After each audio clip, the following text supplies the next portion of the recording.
Alright buddy, this is Steve Wepryk from Chapman, Chrysler, Jeep, Dodge, and Ram.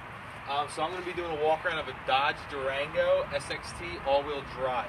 Alright, so we're going to start here. This is our window sticker.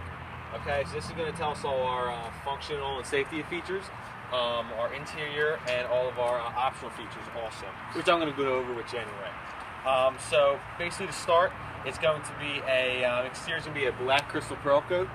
It's going to have a 3.6 V6 engine. It's going to be an 8-speed automatic transmission also. Now, we're going to start at the front. So, what you have on the inside is you have all your controls for the windows. So you have automatic front and rear power windows. You have all power windows for the back. You have remote keyless entry also for all the doors. You have power mirror tilt to adjust your mirrors. Also with the heated exterior mirrors too for the defrosting. Now when we look inside, you have your 8-way power adjust for the power seats, and with the 4-way lumbar adjustments. That's just in the drivers, and on the passengers you'll have the manual adjusting, which is right on the front. Also on the front you'll have the automatic headlights, which you can switch off on your own manually, or you can just keep on auto and they'll turn on and off with the vehicle, with the optional fog lights also. Now, I'll go in real quick and turn it on. As you can see, we have the cloth seating on the inside. You have your 7-inch cluster right in front of the steering wheel.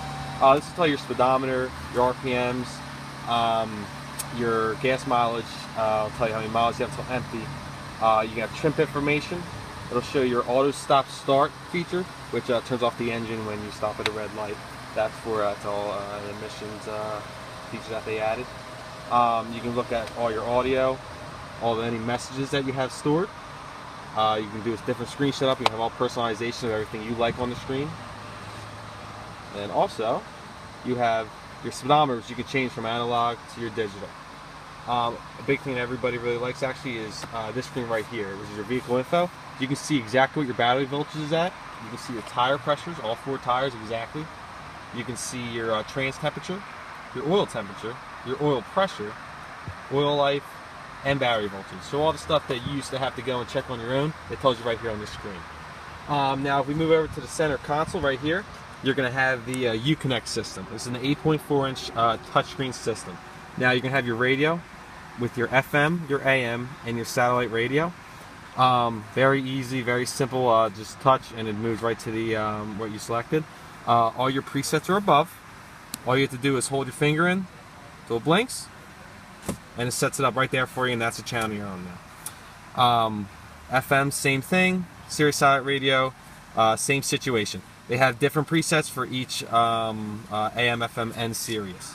You can also direct tune to your favorite channel, so you don't have to go searching around. You can browse and look up exactly what you want based off of genre or just the channel numbers list from 1 to like 148.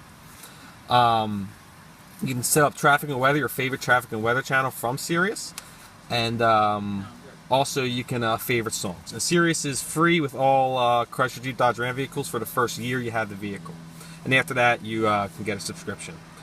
Also, you have media. Now your media is if you connect your phone, your iPod, any type of media device you have, SD cards, and also anything USB or auxiliary. It all will play straight from this audio system. So anything you connect will play straight from here. And obviously it's called the Uconnect. Other than that, you have controls. Now this car has your heated seats and heated steering wheels. Now they will turn on by just a touch of a button, or you can set it up so that they turn on automatically by going through your settings. Now your settings, there's quite a few different options you can go through, but basically you can set everything up to the way you want to personalize it so that when you get in your vehicle, everything does exactly how you want it to work. So for this one, it's not going to be on automatically, but I'll turn it on myself. And also you have your heated steering wheel, which will heat up your steering wheel so that, you know, on those cold days and the rest of your car is warmed up, and the last thing to get warm is usually the steering wheel. Those days are over. The steering wheel finally get heated up for you too. You'll have on the Uconnect, you'll have your climate. Will all be controlled from the screen. So everything you control here has buttons down here. So for you people who like this, physical buttons, you can do everything right here. But other than that, the only thing you can't do down here is the sync. So up here you can unsync and sync, so your temperature over here is separate from the temperature of your passengers. They have a screen off button actually on this one, so you can turn the screen off if it's too bright at night and you don't want it to be on. Just tap it, turn it right back on. And lastly, on the Uconnect, you have your phone. So you Bluetooth your phone, everything connects and mimics exactly what's on your phone. So basically, any call you get, any text message you get, everything goes straight to this system, and then you don't even have to take your hands off the wheel. You can just press answer, hang up, or you can make your own commands based off of what you want the system to do for you. Also on this cluster, like I said earlier, the auto stop start, you can turn that on and off. What that does is it shuts the engine down when you come to a complete stop, and once you take your foot off the brake, it revs the engine back up, and then you're able to go. So you don't have to hit the gas to get your car going again. Just once you take your foot off the brake, your car goes. You can turn it off so that if you're at stops, if you're allowed to stop start traffic and you don't really like it, you can turn it off, but it automatically turns on with every single vehicle. You can't get away from it. It is an emissions law. It's going to be on all the manufacturers' cars at some point. Right here's relatively new. Instead of your old shifters, you actually have the rotary dials now. So it's very quick and easy. I mean, it looks kind of different and like kind of weirds you out a little bit, but it's very simple. You just turn it, and we're in drive now.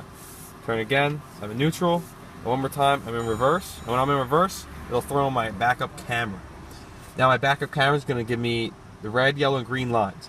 Now, this pole behind me, I actually can back up all the way to this red line, and I'll still have about a foot until I'm anywhere near it. It's going to throw off your, it's going to distort kind of your vision, but what's going to happen is it kind of gives you that leeway so that when you do come to this red line, you are still about a foot away, so you have no problems with hitting the any poles or any type of objects behind you. Alright, let's make our way around the vehicle to the front.